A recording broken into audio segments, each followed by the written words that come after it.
Welcome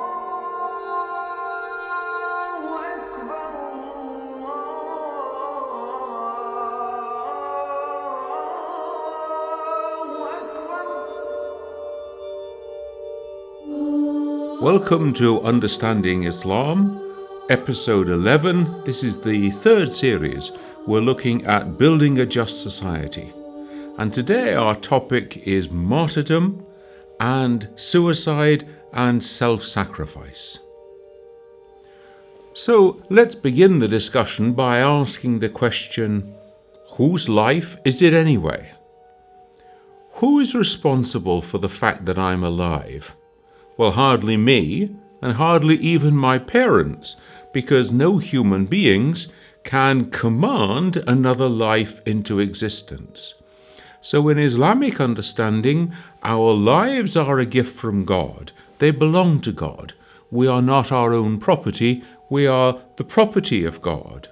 And so the whole nature of human life is a gesture of submission to the will of God. It is obedience and acknowledging, I belong to God, I am the property of God. Therefore, it's not for me to decide when it should be that I should die.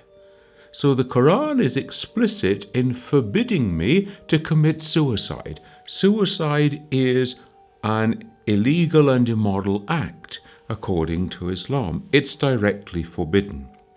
So all human beings come from God, all human beings are going to God, and God alone knows the hour when any human being should die.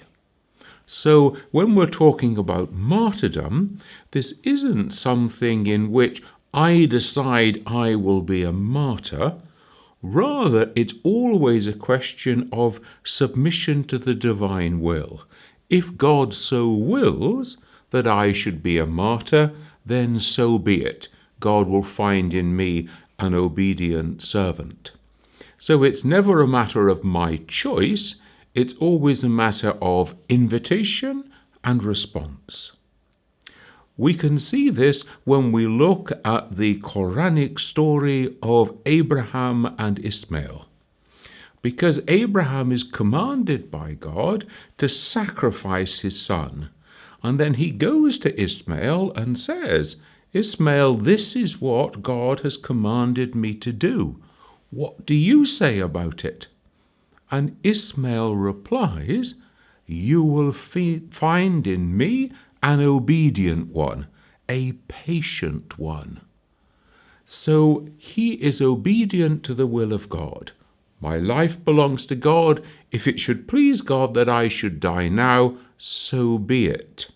This idea of martyrdom, which is, if you like, a public witness to our obedience, to our submission to God, to our refusal to give way to anything other than God, is not just confined to Islam. It's there in many different religious traditions. We see it also in Judaism. Let's just take two examples. In the 2nd century before the time of Jesus, the Jews were under Roman occupation, and the Romans were trying to force them to commit acts of idolatry. They had turned the Jewish temple into a temple of idolatry, and they were trying to force people to offer sacrifices to the idols. And there was a revolt led by the family of the Maccabees, who preferred to die as martyrs, to be brutally killed by the Romans, rather than to defile the temple of God, to go against the direct teaching of God that you should worship God alone. Death was preferable to this kind of disobedience, to this kind of false witness. And one of them, I remember especially, the story tells us that he says, I am a man of advanced years. For the sake of a few years more, I should perform this act and set a bad example to all the young people who should follow.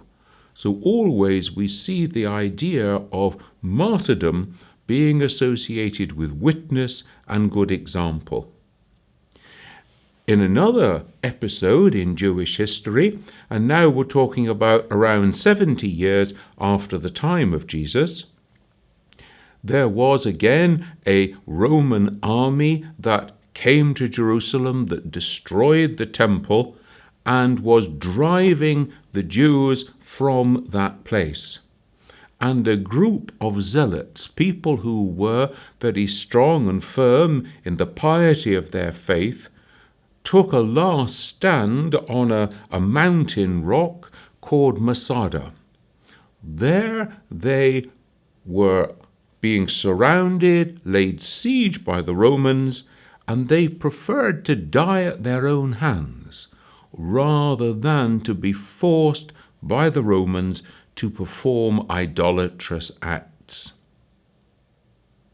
In the Christian tradition as well, in the early centuries after Jesus, there were persecution of Christians by the Roman authorities. They did not want them to be following this foreign religion, as they said. Instead, they wanted them to observe the cult of the divine emperor and to offer sacrifices to the emperor. And they were threatening them with dreadful suffering, being thrown to lions, being burnt, being torn apart, and so on, if they refused to worship the emperor. And they preferred death in this way to going to a false act, an act of false witness by worshipping the Roman emperor instead of worshipping God alone.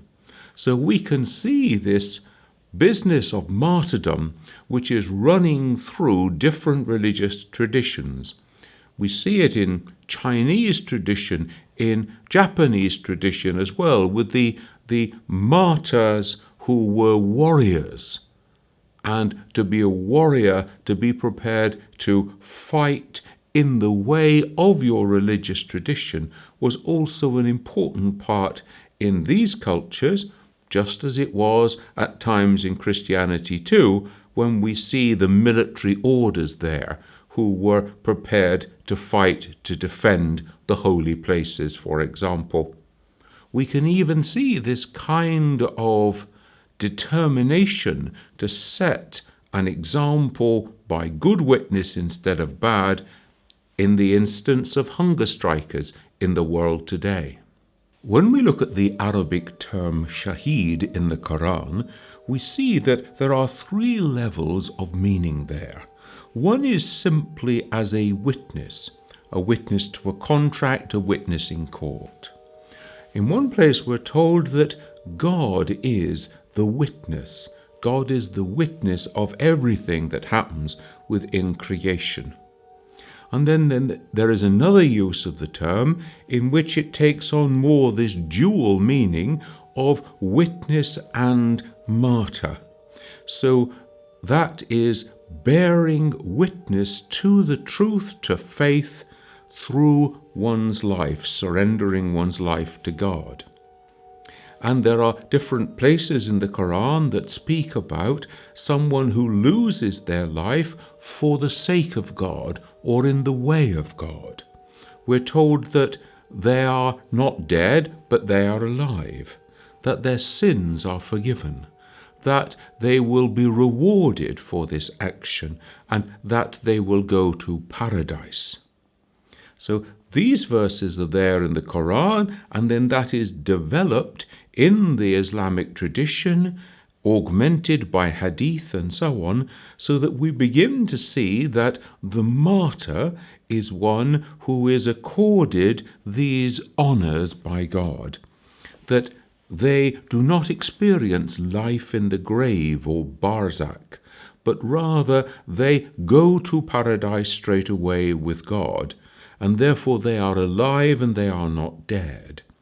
And then at the resurrection, their souls are reunited with their bodies, and in their bodily form then they will enter into paradise along with everyone else, where they will receive the crown of glory, and they will have a place of great honor within paradise, where they will be awaited, attended by sexual companions, and where they will be given by God the invitation to intercede for other people, especially to intercede for members of their family.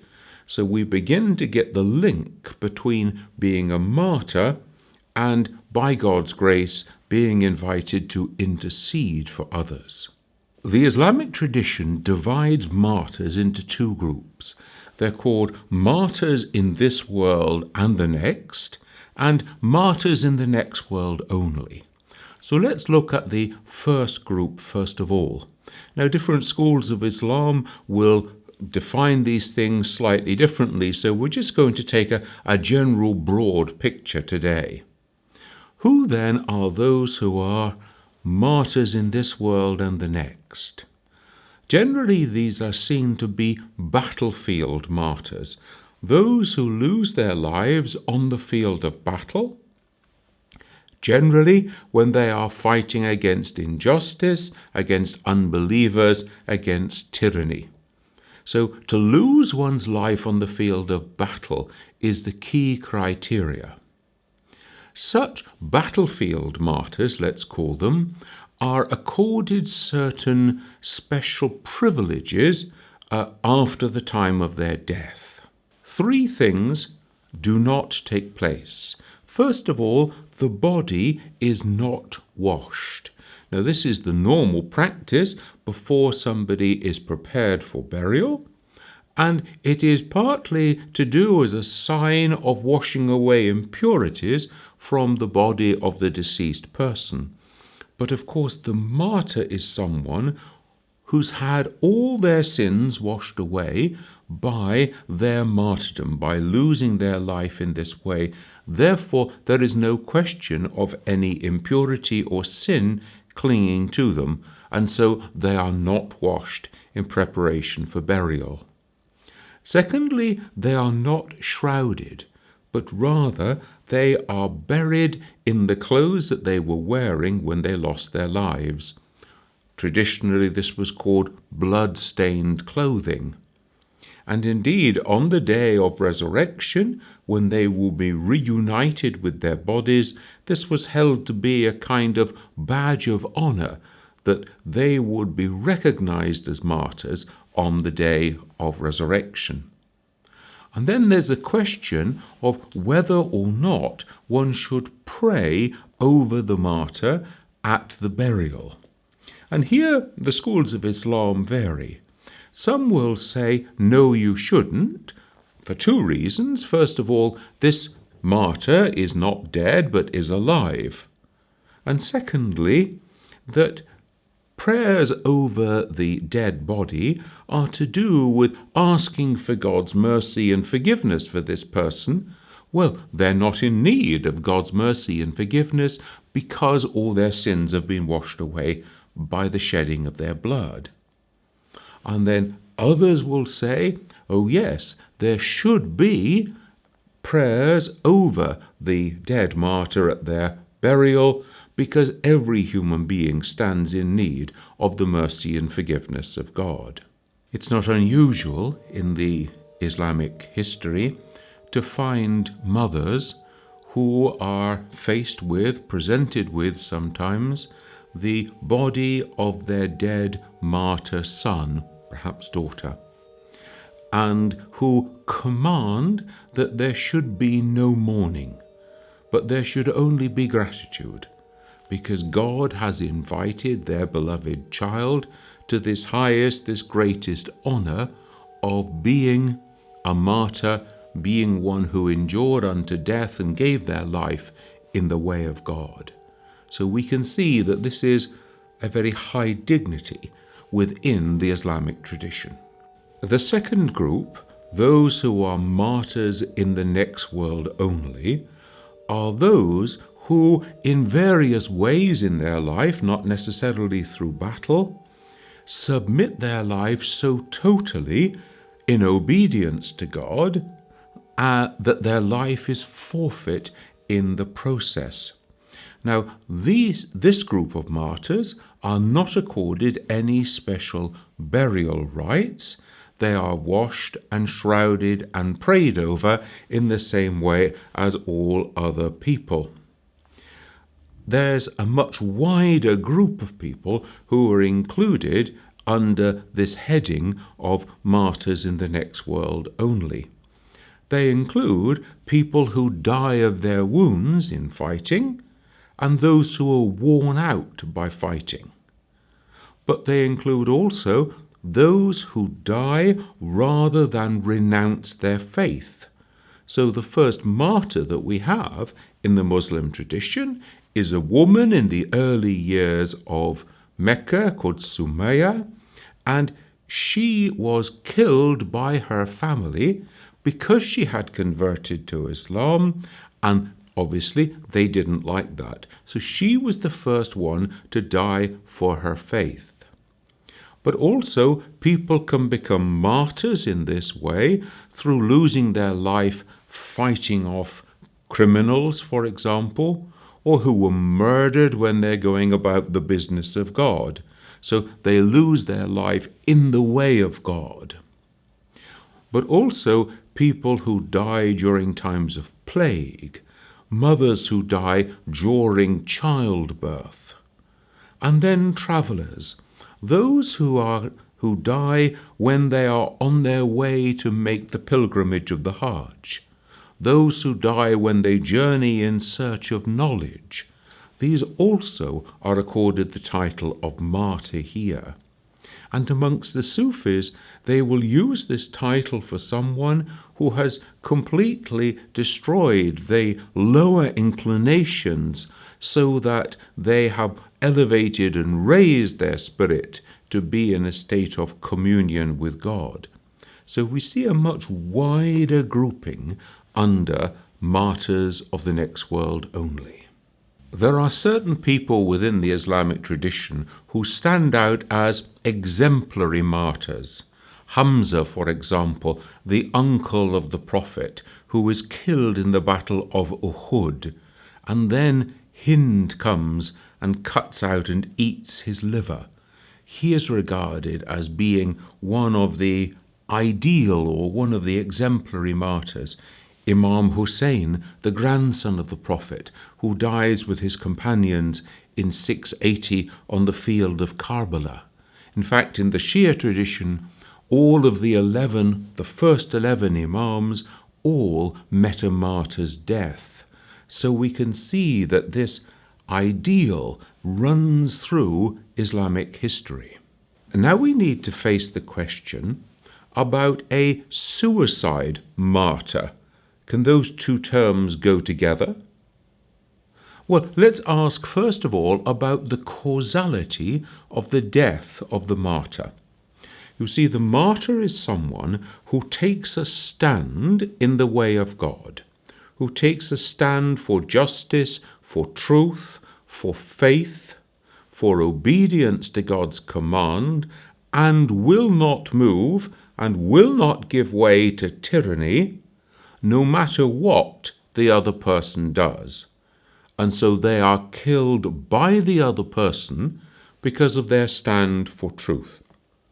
So the causality of their death is very clear. Someone else kills them because of their stand in the way of God. Now, if we compare that with suicide, a suicide is someone who kills themselves. So they take to themselves, they usurp, we can say, that right of God to determine when their life should end. Suicide, as we know, is forbidden explicitly in the Qur'an. When we think about a suicide bomber, such a person is not only killing themselves, but they are also doing it in such a way as to bring about terror, suffering, death, destruction to other people. This is indiscriminate killing. This also is forbidden by the Islamic rules of engagement. Some Muslim scholars have gone so far as to say that someone who takes their own life in this way, with this intention, dies in a state of ultimate rebellion before God, because they deliberately take their own life without giving themselves one moment in which they could repent.